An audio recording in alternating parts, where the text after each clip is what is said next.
Hello and welcome to our first interview series, which coincides with the launch of It's Time. As you well know, we're a new charity that's been established to make the world a better place for young adults who've experienced parental loss.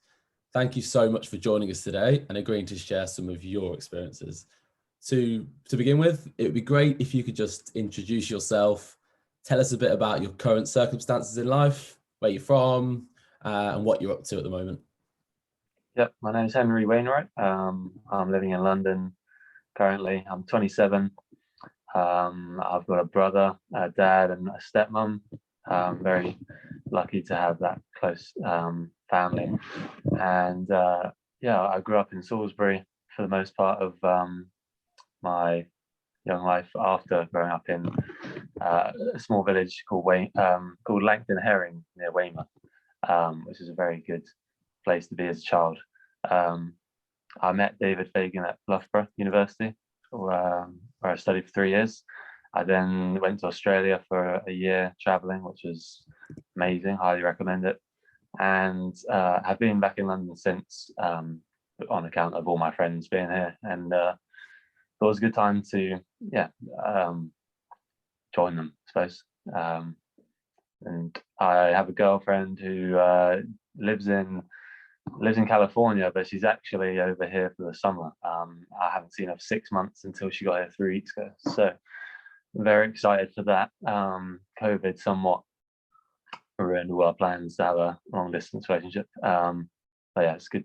It's nice to have her here for sure. Absolutely, yeah. And yeah, no doubt that's tough doing those long distance relationships. That definitely must have been tough. In terms of why we're here today, so we know to some extent the reason you're here talking to us, but it would be great if you could just explain a little bit more about the loss that occurred in your life and perhaps outline a little bit about how it actually occurred. Yeah, I lost my mum when I was 4 years old. She took her own life, and it was a very sad time in all our lives. I consider myself to be fairly lucky on account of my age, in that I just feel it would have been so much more devastating had I been a bit older to comprehend exactly what had happened. And my brother, being 2 years older than me, I feel he felt that a bit more acutely. She took her own life, but at the time we didn't know that, or my dad didn't tell us that's what had happened. I have a clear memory of being, one of my only memories from that sort of age, of being in our living room on an armchair with my dad in the middle, holding me and my brother very tightly, and him telling us that she'd been in the car with him and she'd got sick and died. And that is what I believe for probably 8 to 9 years as what had happened. And we didn't really speak about it very much. So I was very lucky that, within about 2 years or so of her passing, my dad had met another lady who was really lovely, very selfless, and more than up to the challenge of taking on these two young boys who were, I don't know, mischievous and all sorts. But we were very lucky to have her join our family, and he got married to her, and they've been together now 20 years. So that definitely offset the burden of what my dad was going through. I know, having to look after us as kids. I found out the truth one night. My dad and I were just having dinner, the two of us, and he sort of probed me with some questions, asking what I currently believed it had happened. And I told him that story that he told us on the armchair. And he then went on to say that he hadn't told us the truth back then because he didn't know what to do.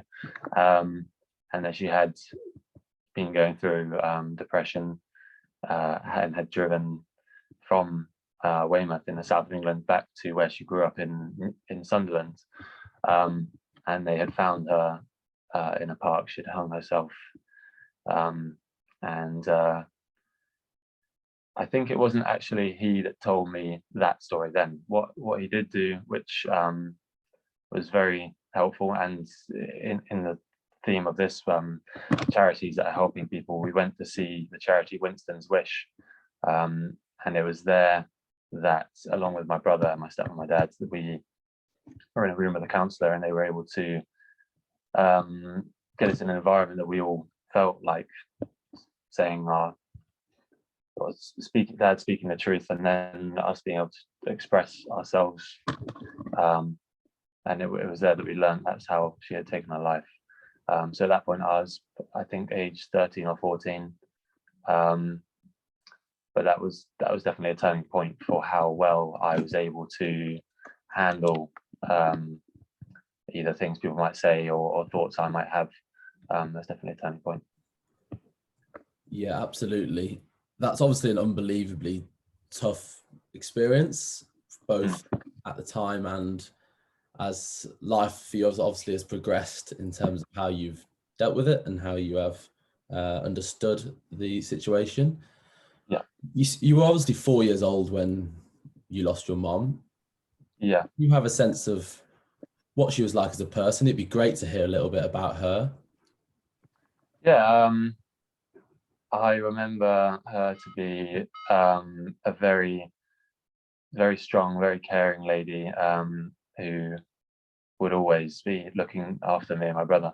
She was actually in the Navy Wrens, and my dad was in the Navy too. So yeah, growing up, they were fairly strict, but also living in this village, we had free roam as sort of two of the only sort of, less than 10 kids in the village or so. So we were very loved by everyone, and she was very protective.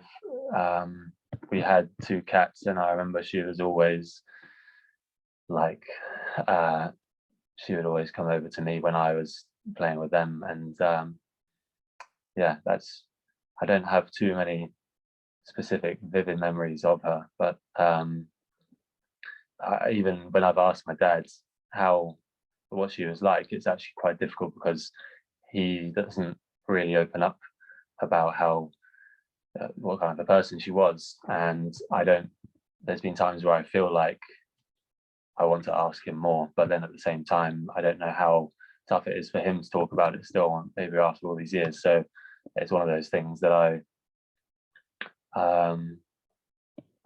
accepting of the fact I may not ever know truly very much about her at all, and whenever I see my grandma, her mum, I do always ask about what she's like. But yeah, I know that her traits are probably living on in me without me even realizing.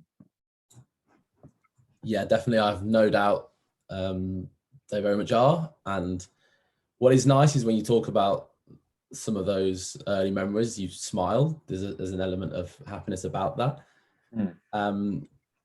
In terms of your emotions now and how they've manifested, we hear a lot from different people about how they perhaps have felt very low and felt very confused, feelings of numbness, feelings of guilt, anger, such an array of feelings associated with this process and loss in general. What I'd love to do really is get a sense of how you felt as a young child experiencing this, but also how that emotion has changed as you've grown up and learned to deal with it. Yeah, I do remember the days, well, weeks and months after it happened, when it was the 3 of us. It was just a very sorrowful time, and I think me being the younger brother and at such young ages not really comprehending what it meant, except that she wasn't around. It was yeah, looking back, it's very hard to remember how I really felt back then, but I think we were all very aware that we had to be there for each other. And I know my dad particularly was very strong in that he didn't, I mean, besides not particularly talking about it, he didn't want to let us see that he was sad, I suppose. So that kind of set the tone in some ways for the stages that I do remember where I was sort of 8 and 9, where I would just be sort of angry at my then stepmom before she was actually my dad's wife. Yeah, I would have sort of a feeling of not wanting her to kind of have any impact in my life, and sort of say things, not very often, but I remember saying one time to her, "You're not my mum," and regretting having said that, because I know it was not a nice thing to say to someone who's trying to be.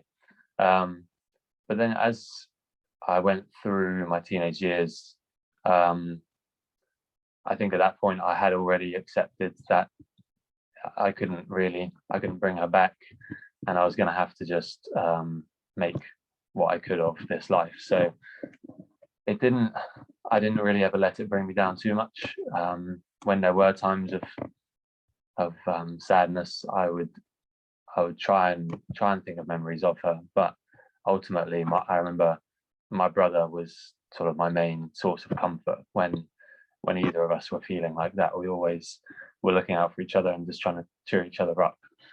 So in a lot of ways, I feel like my experience might be different to people who are older and going through periods of real sorrow where they can't sort of bring themselves out of it.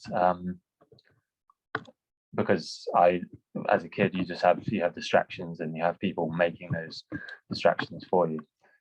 Once I did learn the truth of how my mum died, I think that only helped me be able to talk about the experience. Before, I wouldn't be able to actually talk about it a lot. People would ask me sort of, or you had kids doing sort of your mum jokes at school, and that would really like set me off in some ways, but I couldn't actually explain to anyone what happened to her with any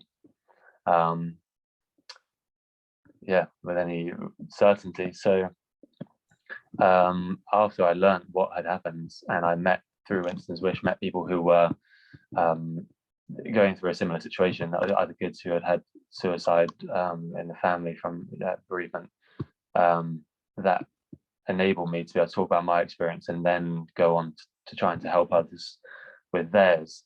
But I really just count myself as lucky that I went through it at such a young age, where the support you have is kind of everything you know. And I'd say one piece of advice I would have for other people going through it is that it may be easy to take for granted the support you're getting from family, but it's because you've had them there for sort of your whole life. But as I've got older, I've realized that you can't take that for granted at all, because they're just, family's the most important thing we've got, really. 100%. And part of the reason we're doing this interview series is that we know from personal experience and shared experiences that talking about this and opening up is a proven method of healing and works for a lot of people, it's great that you've come on here and are able to do that. I just want to go back to your stepmother, because obviously you said you had some level of anger in those early years. How has that manifested into her having a more positive role in your life? There was certainly some animosity to her to begin with, and just that we weren't, I suppose, Paul and I weren't ready for another mother figure. But she was really just, she gave it her all, to be honest. She would always be driving us to, sports practice or whatever activity it may have been, and always cooking or feeding us, without necessarily getting that much in return from us in terms of thanks. As we started to get older and we could see that she was doing all this day in, day out, so selflessly, without still getting much recognition from us, I think eventually it clicked for us that it was just a really selfless lady who was doing her best in a very difficult situation with two boys who didn't necessarily want her to be in her life at that point, but yeah, she really just stuck at it, and I definitely credit her with now people when they call me kind or selfless and things, and I think that's her effect has rubbed off on us, because we now have an amazing relationship. I went back home to live with my parents for 8 months during the pandemic, and yeah, it was just really nice to spend time with them, because you don't get that when you're this sort of age. And yeah, it's now after all this time, and it has been for a while, that I can appreciate exactly what she was having to deal with, where there wasn't anything she could say that was going to make it better, but she just would, through her actions, love us. So yeah, good find by my dad there with I don't know, he got introduced by her, but yeah, it's our family now is I can't be regretful of what has happened to my mum, because now I have such a good life that you can't know that things would have been any better if she was still here. Or, so that's, I suppose, my way of trying to see it in a positive light, what's happened to her in our family. Yeah, that's awesome that you now have that positive relationship with your stepmother. I think that's really important. So it's great to hear that you've obviously got to that place. You mentioned a few things throughout this in terms of talking, in terms of speaking with family. If we bring this to the present, what do you do now that helps you deal with what is still a huge part of your life, that loss? What do you do kind of now that helps you when times do get a little bit tough? I have a few photos that I like to look through. That, yeah, I think I've always loved photos because they were my only real way of looking at her and bringing back memories. So other than that, I do speak to her in my head or out loud when it may be that I'm trying to either say that I hope she's proud of me, or maybe ask her out loud for some advice on what she'd do. But yeah, it's one of those things that it's been now 23 years since she took her life, that it's always in the back of your head, but I don't find the day-to-day or any particular sort of day like Mother's Day, I can handle it fine.